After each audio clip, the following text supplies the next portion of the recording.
come gli anziani, perché ci sono tanti ragazzi giovani, più giovani di me, che comunque sono a casa positivi e non hanno nulla. Ecco, io purtroppo ero una di quelle persone che fino a 2 mesi fa pensava questa è l'influenza più pesante, purtroppo gli anziani sono un po' più vulnerabili, quindi rischiano veramente la morte, perché comunque parliamoci chiaro, cioè se uno purtroppo ha un tumore, ha qualcosa, gli prende una polmonite può morire, perché poi viene una polmonite diversa da quella normale. Ancora ho, ma in maniera più lieve, perché l'infiammazione dalle ultime analisi sta sparendo, mi hanno detto.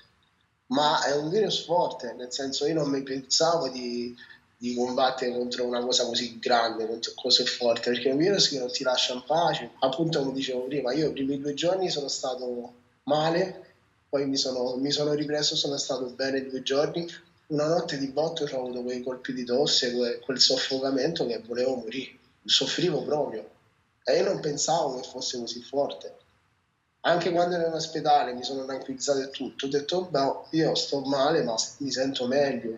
Ma poi di tutto, ti senti questa sensazione di polvere addosso, di pesantezza nei polmoni, non riesci a respirare, non riesci a mangiare. L'appetito mi è tornato da 2 giorni a me.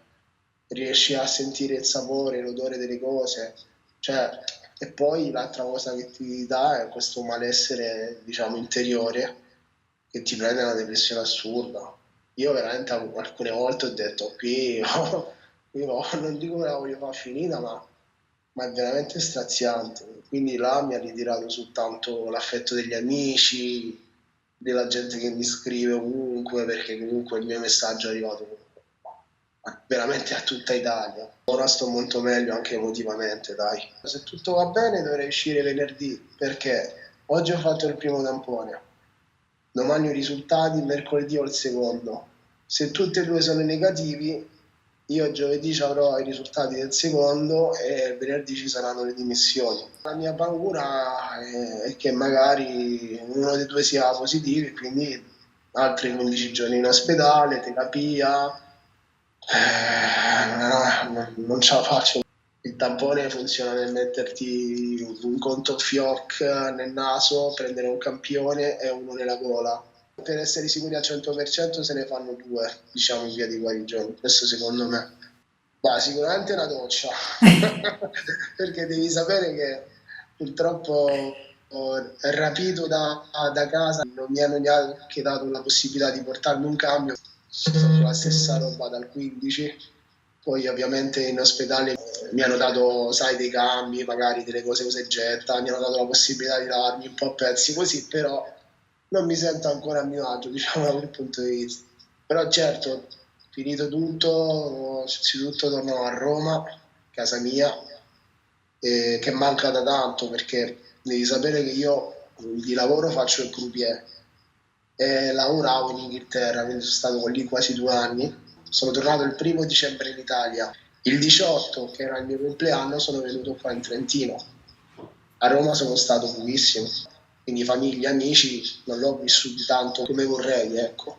Quindi la cosa che mi preme adesso è tornare a Roma, dalla mia famiglia, stare con loro, perché poi capisci che stai da solo e sei lontano. Anche, anche se non fanno visite, non fanno entrare i pacchi, non fanno passare nulla perché è una zona rossa proprio pericolosa l'ospedale. Però magari stando a Roma mi sentivo meno solo, più vicino a casa, ecco. Perché comunque qua chiamano tutti i giorni i medici a casa, dicono la mia situazione, eccetera.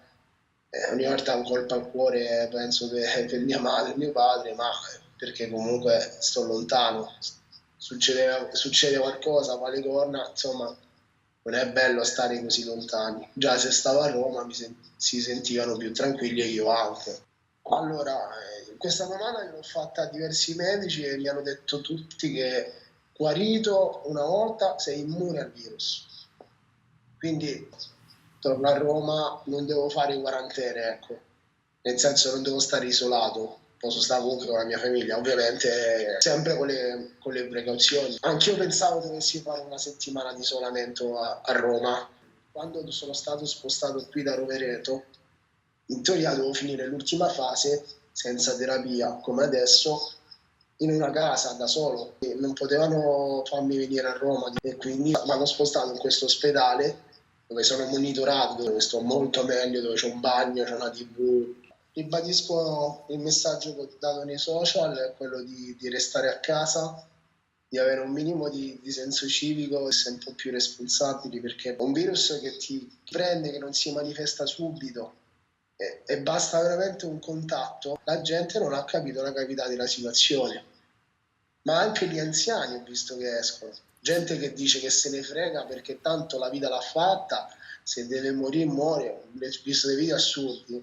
Non capiscono che prima di morire occuperanno un lettino che a una persona più giovane o meno giovane può essere d'aiuto. Perché non scordiamoci che gli ospedali sono anche per chi purtroppo ha anche altre patologie, fa un incidente, non solo per chi è affetto da questo virus. Infatti io non vedo l'ora di guarire proprio per lasciare il mio posto. Ti ribadisco, di restare a casa, di avere pazienza, tutto tornerà come prima veramente. Ci volerà tanto, perché a mio avviso, secondo me, prima di metà maggio qui non se ne esce, perché anche aprile sarà un disastro. La Cina sta ripartendo, tu non esci di casa, tu veramente là ti arrestano, là, cioè, è proprio un'altra mentalità. Infatti un popolo che si sta rialzando, risollevando e già sta riattivando tutte le varie strutture, la scuola, l'università. E noi dobbiamo prendere esempio da loro. Che non ci sei dentro un po', non hai un'esperienza forte di qualcuno, forse non gli apri gli occhi subito.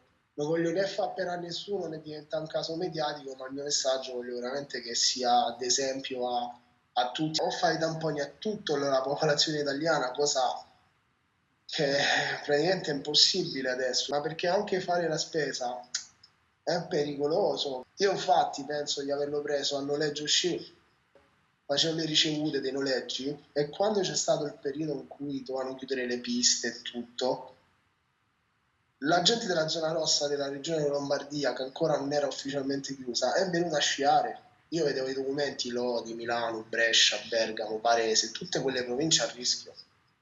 Dopo 2 giorni sono venuti a riportarci gli sci perché era ufficiale che la Lombardia chiudeva. Io quindi sono stato a contatto con la gente. Ho anche un ricordo di aver stretto la mano a un signore che faceva i tamponi e mi disse: io penso li faccio io i tamponi. Mi salutò e dice: grazie di tutto, ciao bello, un abbraccio, e mi diede la mano. Veramente grazie, perché ci tengo appunto a dare il mio messaggio, quindi mi fa solo che piacere. A parte che ti aggiorno sul risultato dei tamponi. Vediamo. Va bene. Ti mando un abbraccio che non ti posso dare, ma te lo mando perché mi ha fatto piacere la Anch'io. chiacchierata. Ci sentiamo. Ciao ciao. Ciao, Grazie ciao, ciao. ancora. Ciao.